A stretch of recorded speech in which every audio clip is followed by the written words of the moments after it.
Chart pattern അനാലിസിസിന്റെ 7ാമത്തെ വീഡിയോയിലേക്ക് എല്ലാവർക്കും സ്വാഗതം. നമ്മളിന്ന് പഠിക്കുന്നത് ആദ്യത്തെ ഒരു ചാർട്ട് പാറ്റേൺ ആണ്. ഡബിൾ ബോട്ടം ചാർട്ട് പാറ്റേണിനെ കുറിച്ചാണ് നമ്മൾ പഠിക്കുന്നത്. ഇതിനു മുന്നേ നമ്മൾ 6 വീഡിയോ ഈ ഒരു പ്ലേലിസ്റ്റിൽ ആഡ് ചെയ്തിട്ടുണ്ട്. ആദ്യത്തേത് ഇൻട്രൊഡക്ഷൻ ആയിരുന്നു, രണ്ടാമത്തേത് സോൺ കോൺഫ്ലുവൻസിനെ കുറിച്ച് പഠിച്ചിട്ടുണ്ടായിരുന്നു. പിന്നെ അത് പോയിട്ട് 4 വീഡിയോസ് അത്യാവശ്യം പഠിച്ചിരിക്കേണ്ട ചില ഇൻഡിക്കേറ്റേഴ്സ് അത് ഈ പ്ലേലിസ്റ്റിൽ ആഡ് ചെയ്തിട്ടുണ്ട്. അപ്പം ആദ്യത്തെ 6 വീഡിയോയും കണ്ടു കഴിഞ്ഞിട്ട് മാത്രമേ ഈ വീഡിയോ കാണാവൂ. ആദ്യമായിട്ട് കാണുന്നവരുണ്ടെങ്കിൽ അത് കണ്ടിട്ട് ഈ വീഡിയോ കാണുവാൻ ശ്രമിക്കുക. കാരണം ബേസിക് ആയിട്ടുള്ള കാര്യങ്ങളെല്ലാം പറഞ്ഞിട്ടുള്ളത് ആ 6 വീഡിയോകളിലുമാണ്. അപ്പം അത് കണ്ടു കഴിഞ്ഞാൽ ചാർട്ട് പാറ്റേൺ അനാലിസിസ് കൃത്യമായിട്ട് നിങ്ങൾക്ക് മനസ്സിലായി കൃത്യമായിട്ട് എൻട്രി എടുക്കുവാൻ വേണ്ടിയിട്ട് സാധിക്കത്തുള്ളൂ. അപ്പോൾ നമ്മൾ ഇന്ന് ആദ്യം പഠിക്കുന്നത് ഡബിൾ ബോട്ടം ചാർട്ട് പാറ്റേൺ ആണ്. അതിന് വേണ്ടിയിട്ട് നിഫ്റ്റിയുടെ ചാർട്ടാണ് എടുത്തിരിക്കുന്നത്. നിഫ്റ്റിയുടെ ചാർട്ട് ഈ മാസത്തെ 7ാം തീയതിയിലുള്ള ചാർട്ടാണ് എടുത്തിരിക്കുന്നത്. ഈ ഒരു ചാർട്ടിലാണ് നമ്മൾ ഡബിൾ ബോട്ടം ചാർട്ട് അനാലിസിസ് ചെയ്യുന്നത്. അതിൽ വന്നിട്ട് കൃത്യമായിട്ട് 4 എൻട്രിയാണ് ഈ ഒരു ചാർട്ട് പാറ്റേണിൽ മെൻഷൻ ചെയ്യുന്നത്. അപ്പോൾ നമുക്ക് വീഡിയോയിലോട്ട് പോകാം.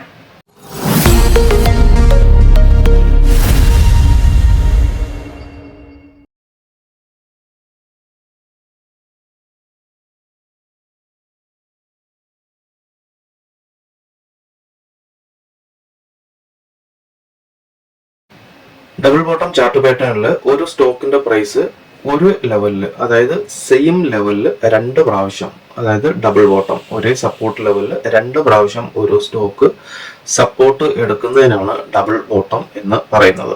ഈ ഒരു സ്റ്റോക്ക് ഈ ഒരു ചാർട്ട് നോക്കുകയാണെന്നുണ്ടെങ്കിൽ ഇവിടെ ഫസ്റ്റ് വന്നിട്ട് ഒരു ബോട്ടം ക്രിയേറ്റ് ചെയ്തു, പിന്നെ മുകളിൽ പോയിട്ട് തിരിച്ച് വീണ്ടും വന്നിട്ട് same bottom make support level, ഒരേ ലെവലിൽ സപ്പോർട്ട് എടുത്തിട്ട് തിരിച്ചു കയറുന്നതിനെയാണ് ഇതിന് W പാറ്റേൺ എന്നും പറയും. ഇത് നോക്കിക്കഴിഞ്ഞാൽ താഴോട്ട് മാർക്കറ്റ് വന്നു, ഒരു സപ്പോർട്ട് എടുത്തു, തിരിച്ചു കയറി, വീണ്ടും വന്ന് W മേക്ക് ചെയ്തിട്ടാണ് മുകളിലോട്ട് കയറിയത്. ഇതിനാണ് ഡബിൾ ബോട്ടം എന്ന് പറയുന്നത്.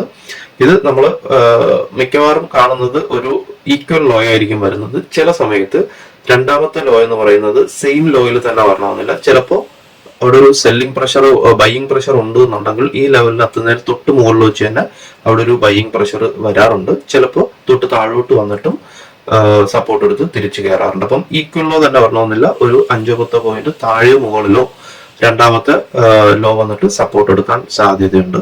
അപ്പൊ നമ്മൾ ഓരോ ചാർട്ട് നോക്കുമ്പോഴും കൃത്യമായിട്ട് നമ്മൾ ഗ്രാഫിക്സിൽ വരച്ച് പഠിപ്പിക്കുന്നതിലായിരിക്കില്ല യഥാർത്ഥ ചാർട്ടിൽ വരുന്നത്. ചിലപ്പോൾ സെക്കൻഡ് ലോ വന്നിട്ട് ഒരു 5-10 പോയിന്റ് താഴെയോ മുകളിലോ സപ്പോർട്ട് എടുത്ത് തിരിച്ചു കയറാൻ സാധ്യതയുണ്ട്.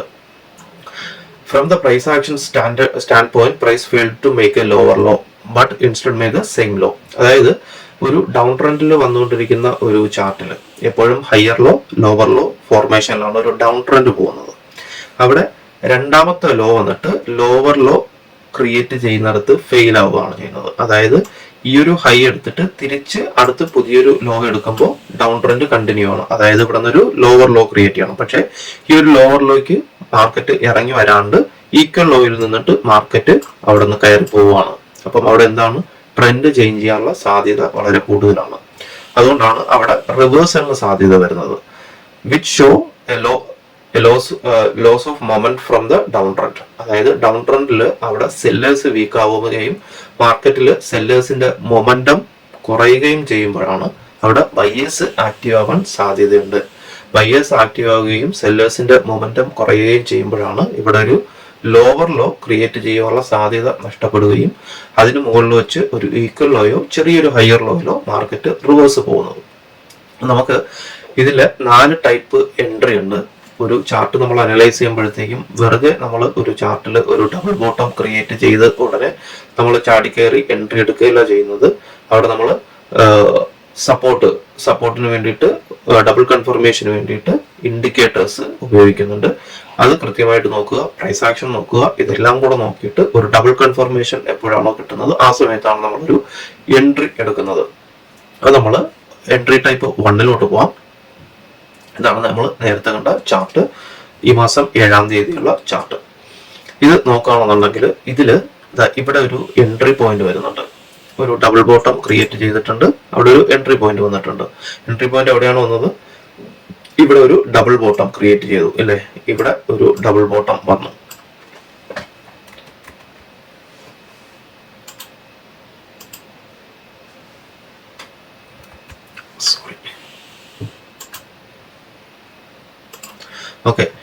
ഒരു ഡബിൾ ബോട്ടം വന്നു. ഫസ്റ്റ് എവിടെയാണ് വരുന്നത്? ഇവിടെ ആദ്യം ഒരു റിവേഴ്സ് പോയിന്റ് ആദ്യം ഇവിടെയാണ് വരുന്നത്.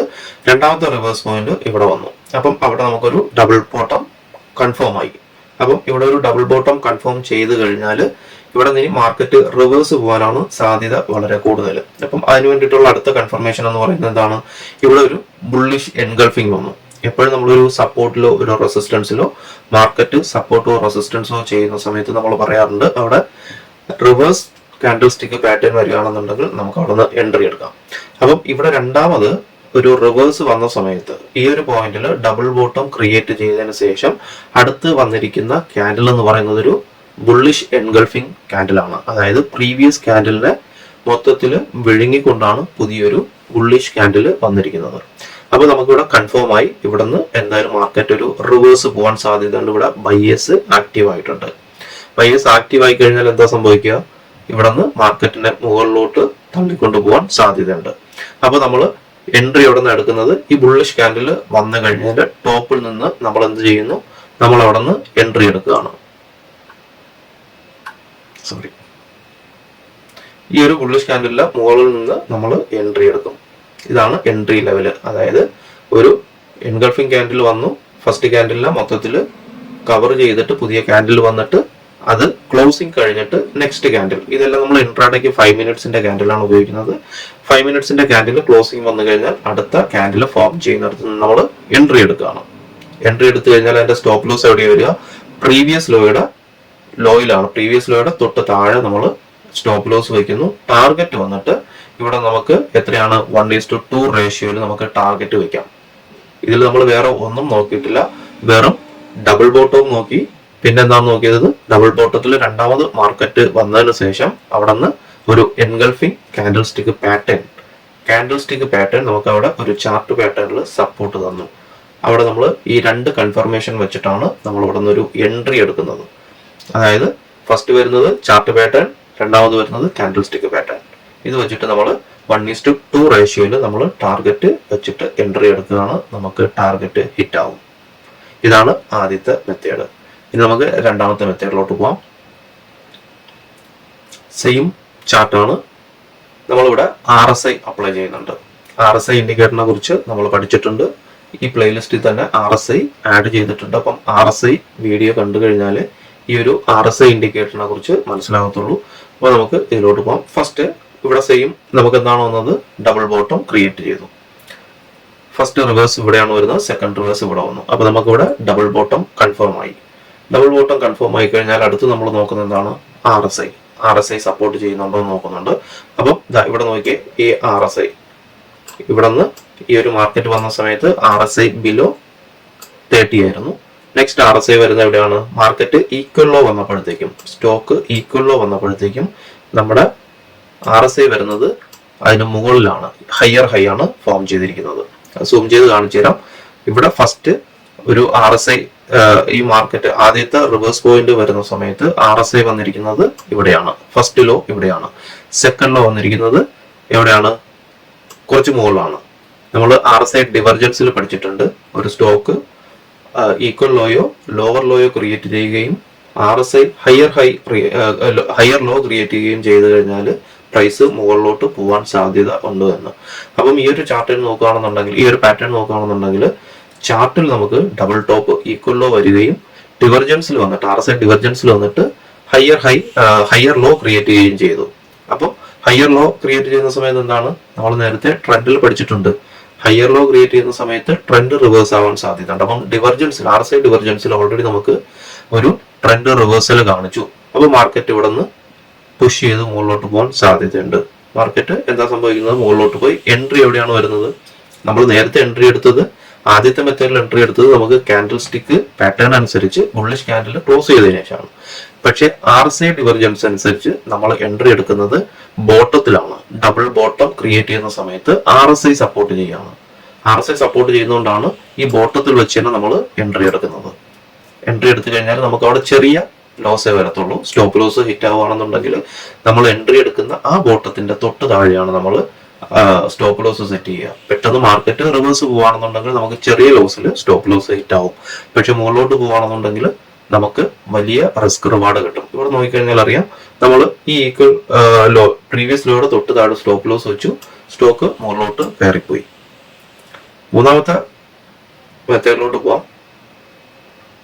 ഈ ഒരു മെത്തേഡിൽ നമ്മൾ പഠിക്കുന്നത് ട്രെൻഡ് ലൈൻ ആണ്. ഡബിൾ ബോട്ടം വന്നു, 2 റിവേഴ്സ് വന്നു, നമുക്ക് കൺഫേം ആയി ഇത് ഡബിൾ ബോട്ടം ആണ് എന്ന്. എവിടെ നിന്നാണ് എൻട്രി എടുക്കുക? നമ്മൾ ഇവിടെ ഒരു നെക്ക് ലൈൻ വരയ്ക്കുകയാണ്. ഏതാണ് നെക്ക് ലൈൻ? ഇവിടെ ഒരു W പാറ്റേൺ ക്രിയേറ്റ് ചെയ്ത് കഴിഞ്ഞാൽ ഈ ഒരു W പാറ്റേൺ ആദ്യത്തെ റിവേഴ്സ് കഴിഞ്ഞിട്ട് അടുത്ത റിജക്ഷൻ വരുന്ന ഏരിയ ആണ് നെക്ക് ലൈൻ. ഈ നെക്ക് ലൈൻ എപ്പോഴാണോ ബ്രേക്ക് ഔട്ട് കിട്ടുന്നത് അവിടെ നിന്നാണ് എൻട്രി എടുക്കുക ഈ ഒരു മെത്തേഡിൽ. ഇതിൽ നമ്മൾ ഡബിൾ കൺഫർമേഷന് വേണ്ടിയിട്ട് ഇതിലെന്ത് ചെയ്യുന്നു? ഒരു ട്രെൻഡ് ലൈൻ വരയ്ക്കുകയാണ്.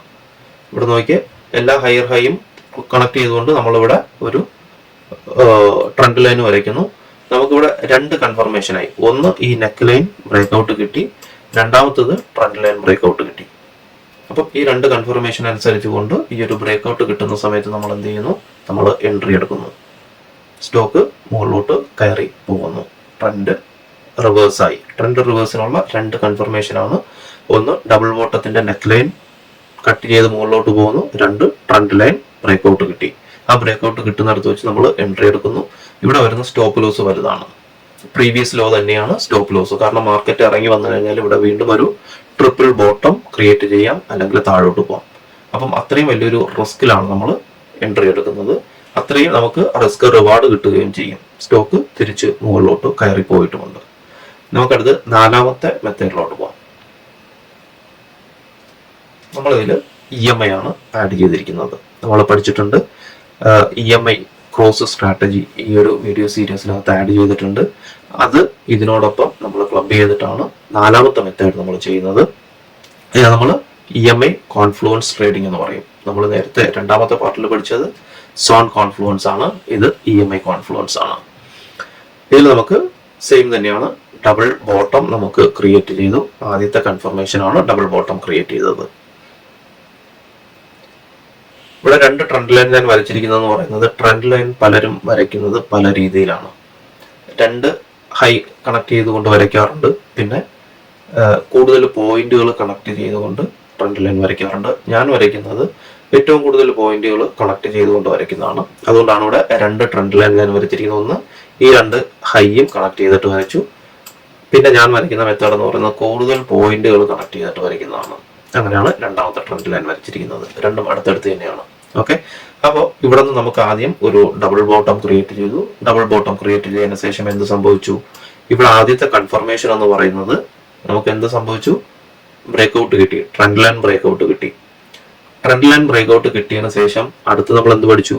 നമ്മൾ EMI ക്രോസിൽ പഠിച്ചിട്ടുണ്ട്. ട്രെൻഡ് ലൈൻ ബ്രേക്ക് ഔട്ട് കിട്ടിക്കഴിഞ്ഞാൽ 9 EMIയും 26 EMIയും ക്രോസ് ഓവർ വേണം. ബ്രേക്ക് ഔട്ട് കിട്ടിയതിന് ശേഷം മാത്രം. നമുക്കിവിടെ ട്രെൻഡ് ലൈൻ ബ്രേക്ക് ഔട്ട് കിട്ടിയതിനു ശേഷം ഇവിടെ എന്ത് സംഭവിച്ചു? ഇവിടെ നമുക്ക് ട്രെൻഡ് ലൈൻ ബ്രേക്ക് ഔട്ടിനോടൊപ്പം തന്നെ EMI ക്രോസും സംഭവിച്ചു. EMI ക്രോസ് ബ്രേക്ക് ഔട്ട് കിട്ടി, അവിടുന്ന് മാർക്കറ്റ് തിരിച്ച് കയറി പോകുന്നു, ഇല്ലേ? അപ്പം EMI ക്രോസ് സ്ട്രാറ്റജിയിൽ എൻട്രിയും എക്സിറ്റ് നമ്മൾ കൃത്യമായിട്ട് പഠിച്ചിട്ടുണ്ട്. EMI ക്രോസ് കഴിഞ്ഞിട്ട് വരുന്ന കാൻഡലിന്റെ ബോട്ടത്തിലോ ടോപ്പിലാണ് നമ്മൾ എൻട്രി എടുക്കുന്നത്. അപ്പം ഇവിടെയാണ് നമ്മുടെ എൻട്രി ലെവൽ വരിക. സ്റ്റോപ്പ് ലോസ് എന്ന് പറയുന്നത് പ്രീവിയസ് ലോ തന്നെയാണ്. അല്ലാന്നുണ്ടെങ്കിൽ ഇവിടെ EMI ക്രോസ് ഓവർ തിരിച്ച് താഴോട്ട് സംഭവിക്കുന്ന സമയത്ത് നമുക്ക് ഇവിടെ നിന്ന് എക്സിറ്റ് ആവാം. അപ്പം ഇതിൽ ഏതെങ്കിലും 2ൽ ചെറിയ റിസ്ക് എവിടെയാണോ വരുന്നത് അവിടെ സ്റ്റോപ്പ് ലോസ് വെക്കുക. സ്റ്റോക്ക് തിരിച്ച് മുകളിലോട്ട് കയറിപ്പോയി. ഇവിടെ 3ാമതൊരു കൺഫർമേഷൻ കൂടെ ഉള്ളത്, നമുക്കിവിടെ നെക്ക് ലൈൻ ബ്രേക്ക് ഔട്ട് കൂടെ ഉണ്ട്. 3 കൺഫർമേഷനിലാണ് ഈ ഒരു സിനാരിയോയിൽ നമുക്ക് എൻട്രി വരുന്നത്. അപ്പം ഈ 4 മെത്തേഡാണ് നമ്മൾ ഈ ഒരു ചാർട്ടിൽ അപ്ലൈ ചെയ്തത്. അപ്പോൾ നമ്മൾ എപ്പോഴും ഒരു ചാർട്ട് പാറ്റേൺ യൂസ് ചെയ്യുന്ന സമയത്ത് വെറുതെ ഒരു ചാർട്ട് പാറ്റേൺ ഒരു ചാർട്ടിൽ ഫോം ചെയ്ത് കഴിഞ്ഞാൽ ചാടി കയറി എൻട്രി എടുക്കുന്നതിന് പകരം കൺഫർമേഷന് വേണ്ടിയിട്ട് നമുക്ക് മാക്സിമം എത്ര മെത്തേഡുകൾ ഉപയോഗിക്കാൻ പറ്റുമെന്ന് നോക്കുക. അത്രയും മെത്തേഡുകളിൽ നമുക്കൊരു പോസിറ്റീവായിട്ട് ഒരു റിസൾട്ട് ഉണ്ടെങ്കിൽ മാത്രമേ നമ്മൾ എൻട്രി എടുക്കാവൂ.